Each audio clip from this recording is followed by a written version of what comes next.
Bismillahirrahmanirrahim. Alhamdulillahirabbil alamin. Allahumma sholli ala Muhammad wa ali Muhammad kama shallaita ala Ibrahim wa ala ali Ibrahim. Alhamdulillah, kita lanjutkan lagi untuk praktek membaca atau melafalkan huruf hijaiyah.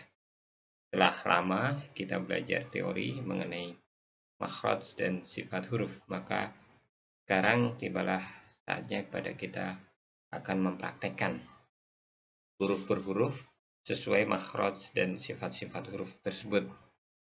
Nah, kita akan acu sesuai dengan makhraj. Tapi sebelumnya saya ingatkan kembali atau kita mengingat bahwa teori-teori tentang makhraj dan sifat bisa dilihat di layar. Saya scroll dari buku bahwa secara umum makhraj dibagi 5. Yang pertama al-jauf, yaitu rongga. Yang kedua al-halq, yaitu tenggorokan atau kerongkongan. Kemudian lisan. Di lisan ini sebenarnya tidak hanya lisan, tapi nanti lisan berhubungan dengan langit-langit, berhubungan dengan gigi, ya. Kemudian syafatan, 2 bibir. Kemudian al-khaisum, yaitu rongga hidung. Nah, 5 makhraj ini. Sedangkan Syekh Dr. Aiman Rudi Syuaib itu membaginya menjadi 4, di mana al-lisan dan syafatan ini beliau jadikan satu menjadi al-fam atau mulut, karena di situ terlibat juga langit-langit dan gigi. Nah, begitu. Tapi Imam Al-Jazari membagi menjadi 5. Kemudian sifat itu secara umum ada 2, lazimah dan aridhah. Sifat lazimah adalah sifat yang selalu ada dalam huruf itu. Jadi tidak terikat dengan kondisi ketika huruf itu bertemu dengan huruf yang lain. Jadi huruf itu sendiri itu sifat itu tetap ada. Nah, apa itu sifatnya? Yaitu dibagi 2, sifat lazimah, yaitu yang punya lawan dan tidak punya lawan.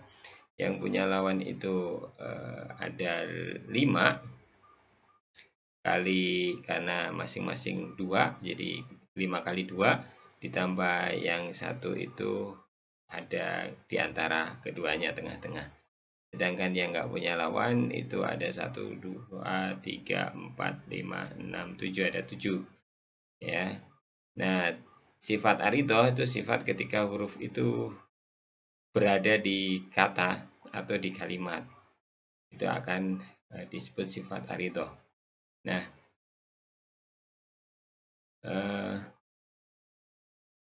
sifat yang punya lawan itu ditinjau tadi kan 5 ya. 5 itu tinjauannya adalah dari sisi hembusan nafas. Jadi ketika mengucapkan huruf itu ada hembusan nafas atau tidak. Dari sisi mengalirnya suara atau tidak mengalirnya suara. Dari sisi pangkal lidah naik atau tidak naik. Jadi pangkal lidah ini naik atau tidak naik. Kemudian dari sisi permukaan lidah ini nempel ke langit-langit. Ya, permukaan lidah nempel ke langit-langit. Mana ininya? Ini. Nah, permukaan lidah nempel ke langit-langit. Terus dari sisi mudah tidaknya melafalkan huruf itu, gitu ya. Nah, nanti kita gambarkan dalam bentuk gambar seperti ini. Ini dua-duanya ada, tapi nanti masing-masing huruf ini hanya punya 1, ini punya 1, ini punya 1, ini punya 1, ini punya 1. Ya, sedangkan untuk sifat yang tidak punya lawan, mungkin dia punya, mungkin dia tidak punya. Mungkin dia punya 1, mungkin dia punya 2. Tapi yang punya 2 itu kalau nggak salah hanya 1. Yang lainnya masing-masing biasanya hanya punya 1 di sini. Kemudian nanti ada juga yang kita ini sebut, walaupun ini sifat aridhah, yaitu tebal tipis. Jadi dari sifat ini dan dari makhraj, atau sebenarnya dari sifat ini, kita bisa tentukan apakah huruf itu akan bersifat tebal atau tipis. Sifat tebal tipis ini sangat penting di dalam pelafalan huruf hijaiyah. karena beda, sama-sama makhraj, beda sifat, beda tebal tipis, menjadikan huruf itu berbeda. Contohnya sin dan sod, so, si, nah itu hanya beda di tebal tipis. Dia beda di sifat isti'la dan itbaq gitu ya. Kemudian yang perlu diperhatikan lagi ketika kita melafalkan maka adalah keadaan huruf. Karena melafalkan huruf tidaklah melafalkan seperti huruf Latin A, B, C, D, E, F, G. Tapi huruf Arab ketika kita lafalkan dia yang nggak ada bunyinya atau bunyinya sukun. Hamzah gimana melafalkannya? Kemudian ba gimana melafalkannya? Hamzah, ba atau alif, ba, ta. Alif nama, ba nama, hamzah ta nama, sa nama. Tapi gimana melafalkan huruf ba?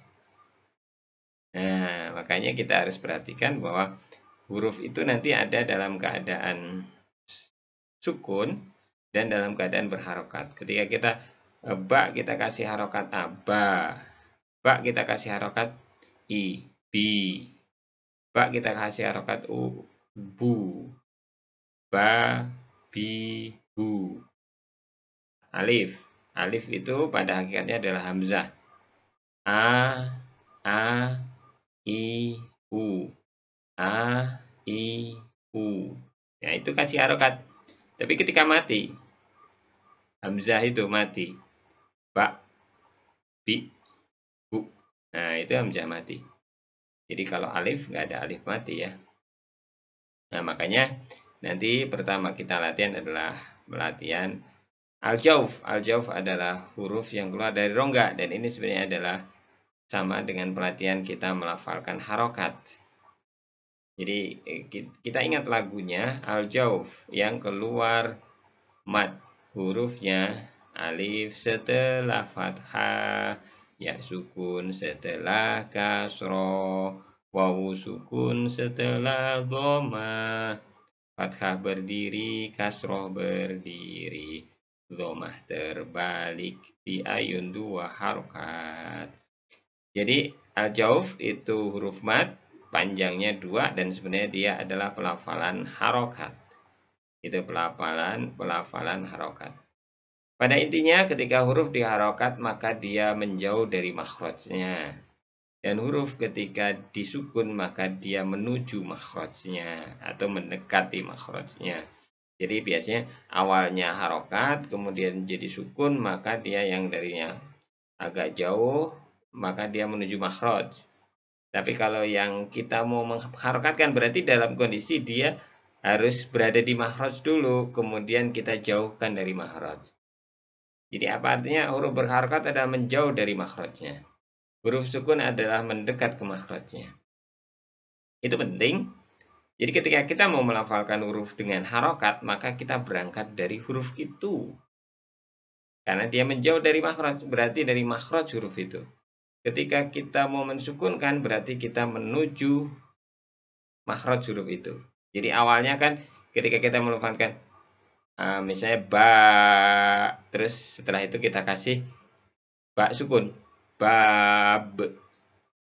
Jadi dari harokat kemudian menjadi sukun menuju makhraj. Dari harokat jadi sukun menuju makhraj. Ya. Nah, tapi ketika kita mau melafalkan huruf berharokat itu dari makhraj dulu, kita jauhkan dari makhraj. Bagaimana menjauhkan? Kalau fathah, apa itu? Vokal, rumus vokal 3M, membuka, menurunkan, memonyongkan. Nah, ketika fathah kita buka mulut, ketika kasroh kita turunkan rahang, ketika dhammah kita monyongkan bibir. Nah, itu prinsip-prinsip nanti dalam berlatih melafalkan tiap-tiap huruf. Nah, setelah ini kita akan berlatih sesuai dengan urutan makhraj. Demikian untuk segmen ini. Alhamdulillah.